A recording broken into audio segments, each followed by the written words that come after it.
Happy New Year! I'm Kim Neo, and it's time now for a new edition of PACTV Community News.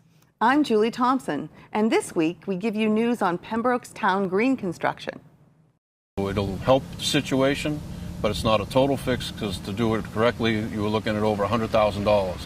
And we tour Plymouth's newly designed Manomet transfer station. The entrance now is the former exit, and the exit now is the former entrance. PACTV Community News brings you an update on electronic balloting in Duxbury. From the voters' viewpoint, it couldn't be simpler and couldn't be faster.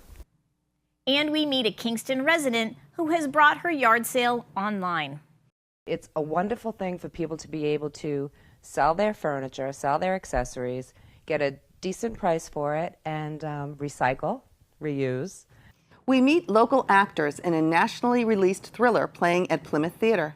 The most exciting part of this movie is the fact that it's going to be shown in my hometown. And we meet the man who has brought us 365 sunrises in 2013. I'm amazed that I haven't run into more trouble or people that have objected to me or been suspicious of me, and I think that speaks to the culture of the community. This week's Town Talk segment comes from Pembroke. These stories and more are featured on this week's edition of PACTV Community News.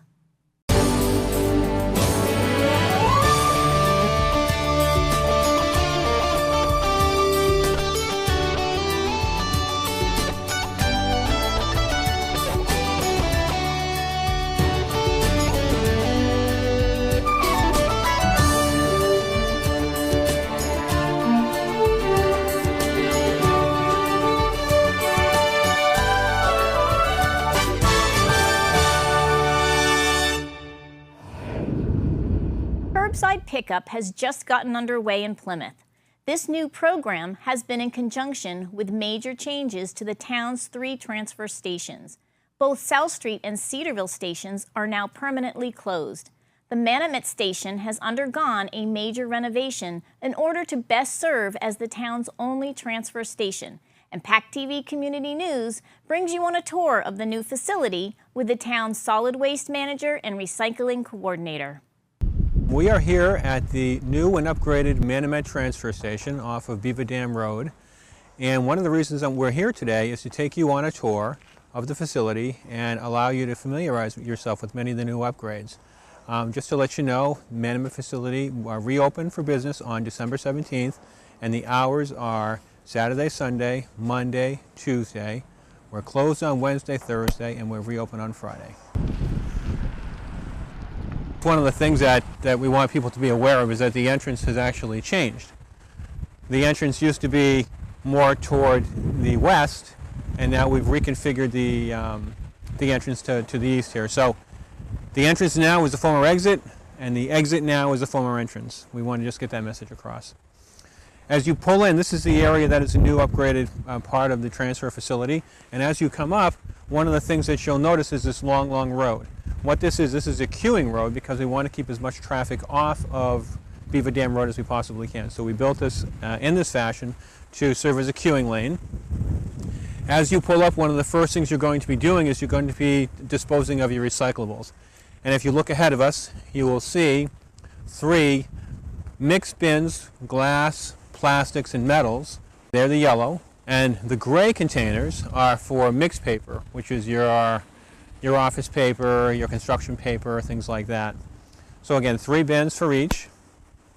What we prefer people to do is as you pull in to the transfer facility is to drive past this part of the drop-off site and pull all the way around and start your recycling on the other side of where we are now, because there you can see a stairway here. You can gain access to the bins from either side. So what we're trying to limit is people stopping here, getting out, and causing traffic to back up. Here we have our leaf composting facility to the left, and to the right of those blocks is our metal pile. These used to be at Camelot Drive. Camelot Drive is no longer open, so please bring your leaves and your grass here to the left and your metal to the right. So as we continue along, you can see just to the right of the metal pile, we have a container for small metal items, coat hangers, toaster ovens, so on and so forth. As we move down, You can see we have a place for our air conditioners and our refrigerators. It's $15 to deposit those because we have to take their Freon out. Moving down a little bit further, we have our area for recyclable cans and bottles. So if you're going to bring bottles and cans, this is where you deposit them. Moving down a little bit further, this is where you deposit books and clothing. Okay, we do a lot of work with the Salvation Army and Goodwill, so please bring your textiles down for recycling. A little bit further down is our newspaper bin. Now we only have one newspaper bin because recently there's been a lot more people getting their news online, and so we're not producing as much newspaper as we used to, so only one newspaper bin. So what you'll notice just in this area here, this is where all our recycling takes place, up at the top of the hill.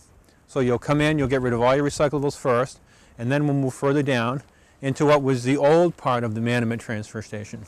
Okay, so here we are, we're heading into what was the old Manamet transfer station, and as you can see to our left, this is where you would deposit your cardboard, or you would recycle your cardboard. Again, we have two bins. You can see the sign cardboard only, no trash. And here we are again, this is what was the former Manamet transfer station, and it hasn't changed all that much, although what we do have now is we have more trash compactors.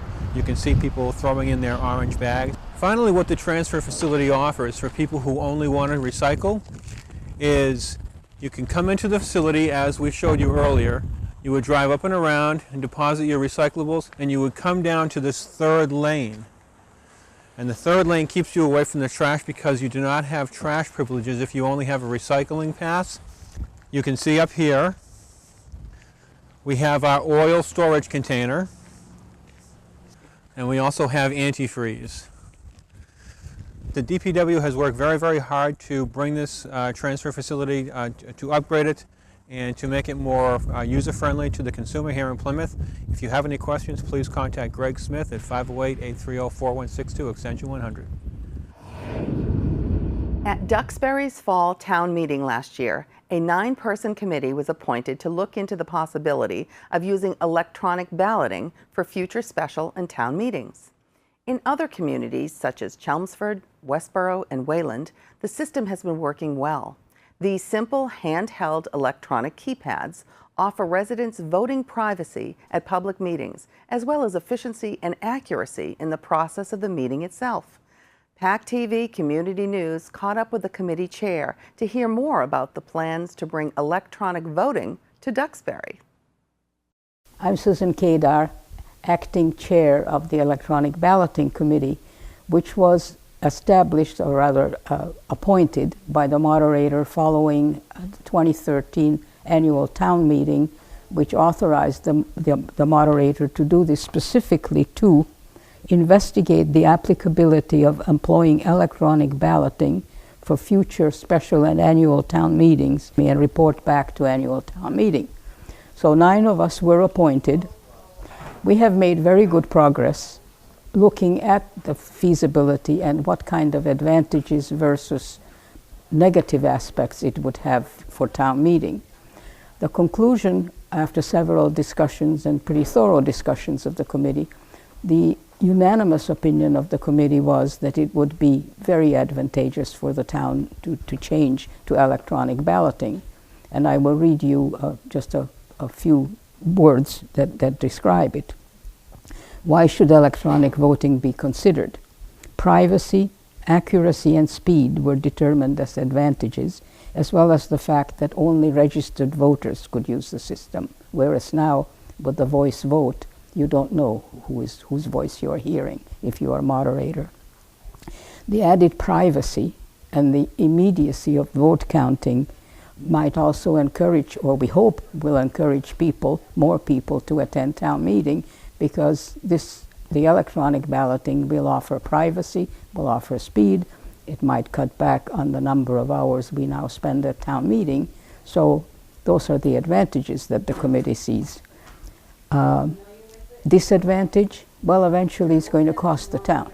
There are also people who do not want to see change, who are a little bit worried about the electronic age.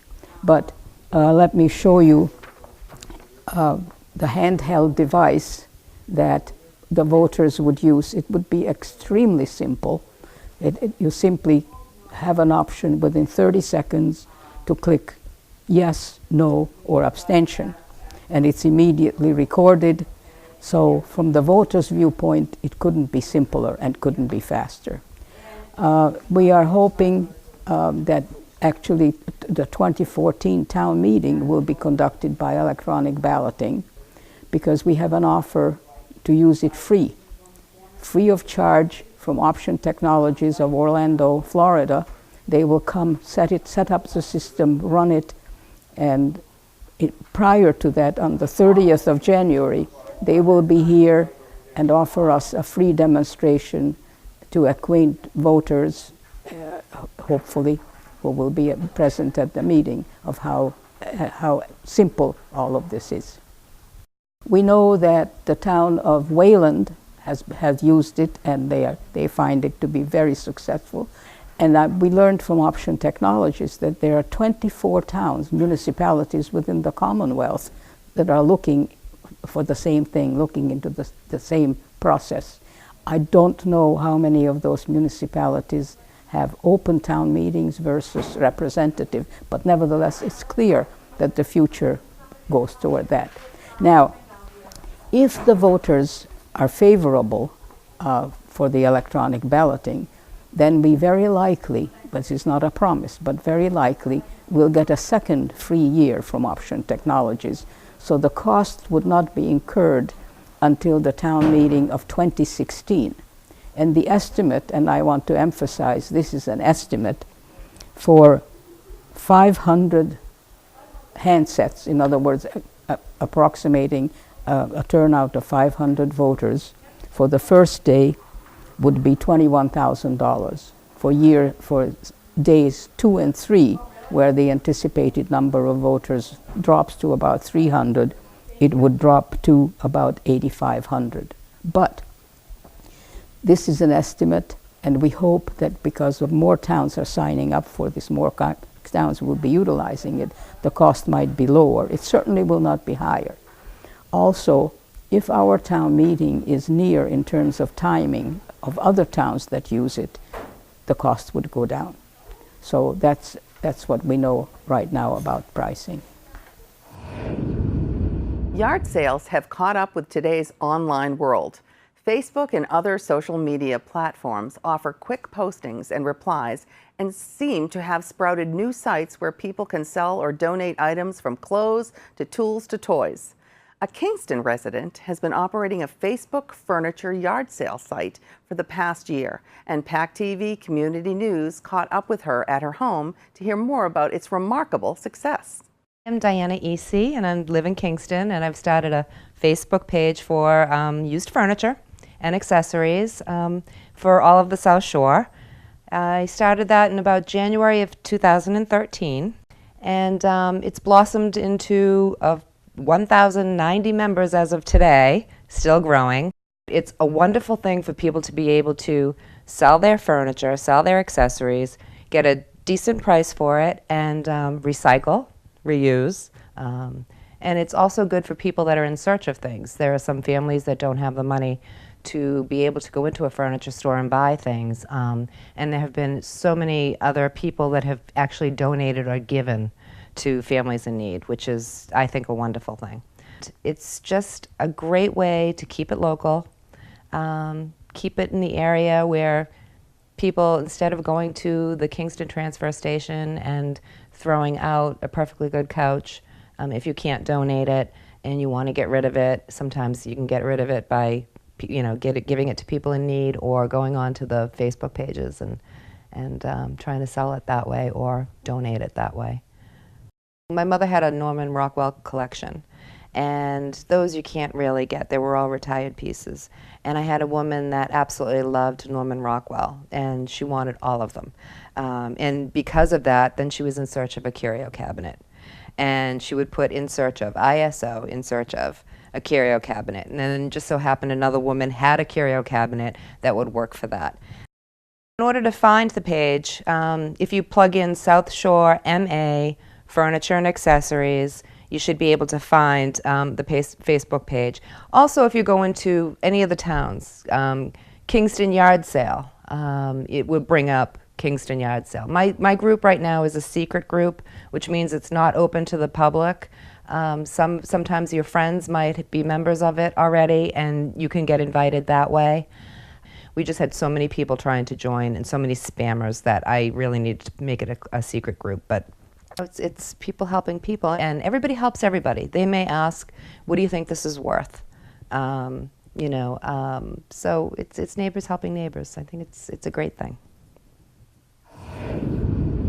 A recent Pembroke Town Meeting approved project is now complete. The town green now has underground trenches and a stone drainage system to deal with the flooding issue. The upgrade will carry off excess water from the Center Street storm drain before flooding can begin. Workers first removed the original catch basin and replaced it with a leaching structure surrounded by stone that leaches the water underground. The original structure was simply a tank, which when full, caused the town green to flood. 3 trenches were installed, each 4 to 5 feet deep, and filter fabric and stone, which are used as underground storage before any flooding occurs. So it'll help the situation, but it's not a total fix, because to do it correctly, you were looking at over $100,000. And the town appropriated roughly $25,000 because nobody wanted to spend that kind of money with the uncertain future of the town green as well as the community center. A nationally released psychological thriller filmed primarily in Massachusetts is playing at Plymouth Cinema on January 11th and Cape Cinema in Dennis on January 24th. Justice is Mind casts several local actors from Plymouth and Cape Cod and thrills audiences with its thought-provoking clash of technology and justice, all from one man's mind. PACTV Community News was able to meet up with the film's producer and director, as well as some of the local actors, to hear more about the making of this film. What's exciting for any independent filmmaker is to have the film screen in a theater. And what's even more exciting about screening in Plymouth is that so many of the actors that were involved in Justice, we have 12 actors from this region that were involved in the film. And considering the great distances they drove to be on set, it's nice that we can have this in their hometown, where they just have to drive maybe a few miles. When I saw Joseph in the courtroom, brought back so many memories. The part that I play is a retired school teacher, and she has kept this piece of evidence from a kindergarten student who was one of her favorite students, who happens to be the star of the show. Well, the original story for Justice Is Mine came to me when I was actually working on the sequel to my first screenplay. It was a science fiction epic, and I discovered this science on a 60 Minutes show that did thought identification using MRI machines. And I was like, wow, I love like Law and Order and all these courtroom dramas. How cool would it be to have a defendant facing his own memory at trial? fMRI, a machine that can actually read the human mind. Pretty amazing, isn't it? A complete video record of long-term memory as seen through the human eye. When you audition for a movie, you're given literally 2 pages of script, and you don't know the broader story, you don't understand anything. But when I saw those 2 pages, I said, this is spot on what it needs to be, and I want to be involved, period. This is a case that no matter the outcome, it will demonstrate that sometimes our thoughts are not our own. I paid $6.95 for internet access at the Chicago O'Hare Airport. I was sitting by myself with the computer on my lap on the way to a funeral. I got the message that I got the role of the judge. I emailed my husband, 1 sentence, here come the judge. And then I was so overloaded with emotions of the funeral I was going to and the excitement of this. I sat by myself at the Chicago airport and I started to cry. And I wanted to tell somebody why I was crying, but I didn't. I just kept it to myself. The most exciting part of this movie is the fact that it's going to be shown in my hometown and that friends and relatives are going to be able to come and see me on the big screen. There's one scene there where my face covers the whole screen. And that was absolutely amazing to see for the first time. This will be, here in Plymouth, will be our 9th theatrical screening. So the whole idea is to build a base of enthusiasts and supporters, and I think when we come here in Plymouth on January 11th, we'll have quite a few supporters for sure.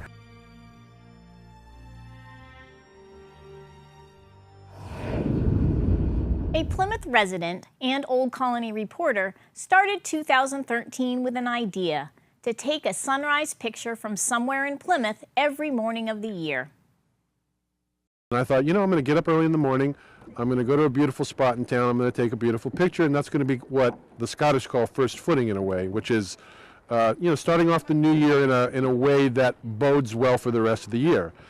And I went down to Ellsville Harbor, and I only had my iPhone, and it was beautiful. There was snow on the ground, there was the sun bursting through some thick clouds that almost cracked open and let the fissures of light through, and I took this little picture, it came out great. Put it online right away, people responded to it. A few people suggested you should do this every day of the year. And of course, the kind of person I am, I went, yes, I'm going to do that. And so I started doing a picture every day, and they were all at sunrise or before sunrise, 365 days, and it was a wonderful experience for me. It was an indulgence. Frank Mand has been up with the sun in all kinds of weather and temperatures. So I realized very quickly that the clock in terms of sunrise was going backwards, and that I was having to get up earlier and earlier and earlier. So before you knew it, I was getting up at 4 and taking pictures. And there'd be sunny pictures, there'd be rainy pictures, there'd be lousy pictures, there'd be pictures I fooled around with, and sometimes they were just beautiful on their own. But what they were all, in a lot of ways, was a picture that started to represent in the whole the community. Every day I unwrapped something new. Every day I saw something or went someplace that I had never been before, came around a bend, came through a woodland path, heard a noise, saw a bird, natural, unnatural, rainy, highways, whatever it was, places. Every day was different and exciting for me, so it was really me indulging myself and getting credit for it. His final picture on December 31st, 2013, he invited people to join him at Plymouth Plantation for his 365th sunrise picture, and PACTV Community News joined him, as well as a few others. As I neared like 300 days or so, I realized I should have some sort of culminating event. Then my wife suggested, she goes, oh, you know where you should have it? You should have it at Plymouth Plantation. And I was like, wow, that is exactly right. That would be an iconic location where people would immediately see where you were, and you'd have the juxtaposition of the 17th century and the history of the community with all these community people in town. Then it suddenly caught its own momentum, and before I knew it, I literally had over 450 people signed up. I didn't get to think about it. It was just happening in front of me. Again, another one of those gifts that I've been able to wake up and unwrap, and today was a gigantic gift. The first 4 rows, if you're in row 1 through 4, move forward because we're going to eventually arrange you in a crescent here. Everyone move a little forward. We're going to start taking the pictures now. Standing up, waving. Start waving.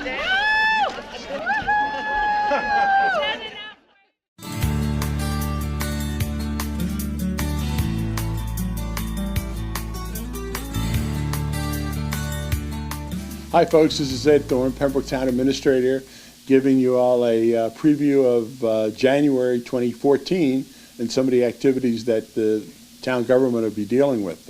Number one, we'll be building upon some legislation that had been adopted by the town previous town meetings, one in particular being the solar bylaw that was adopted. This is something that the Energy Committee will be working on along with the selectmen about putting together an RFP for solar farms that will generate electricity for town government buildings and hopefully the school department as well. We'll be looking at several sites in the area, more particularly the Cap landfill on Habermock Street, and another possibility would be the area down what is known as Windswept Bogs, where the Public Works Water Department has its headquarters. So we'll be looking at those sites along with some others that we have on municipal property.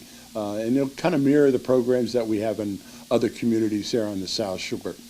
Another project that we'll be looking at is we'll be inviting the Department of Revenue in a couple of weeks to meet with the selectmen about their report that they did last fall, which examined how town government operates here, and some of the recommendations that the DOR is going to make with the selectmen. We propose on having 2 meetings, one with all the department heads and one with the Board of Selectmen to go over the points in that report. This is something that the board had voted on about a year ago to ask DOR to come in. This is similar to other reports that are done in other communities in our area, so this is nothing new, and we're just hopefully that we'll be able to incorporate some of the changes made by them. And of course, January and February are the months in which we put together the FY15 budget, which starts July 1. And, I'll be meeting with, and I've already started with department heads, putting together a finalized budget to present it to the selectmen and to the advisory committee at the end of January, early February. And this is something that is a normal occurrence, and hopefully we'll be able to put together a budget that is balanced in accordance to our bylaws. So basically, those are the things that we've got coming up for the month of January, in addition to some other projects like examining the DEP report that was done on the recycling center with the recycling committee. And so these are things that we'll be building upon through the month of January and into February. Thanks for watching PACTV Community News. Replay times are listed at pactv.org. Click on the PCN logo to view each complete edition or individual story. We are scheduling stories for the new year, so send your ideas to kim@pactv.org. We are looking for stories about local people, businesses, organizations, and events. See us on YouTube by searching for the PACTV Community News channel. Also, like us on Facebook and follow us on Twitter to receive previews each week with links to all our stories. Thanks for watching, and join us next week for another edition of PACTV Community News.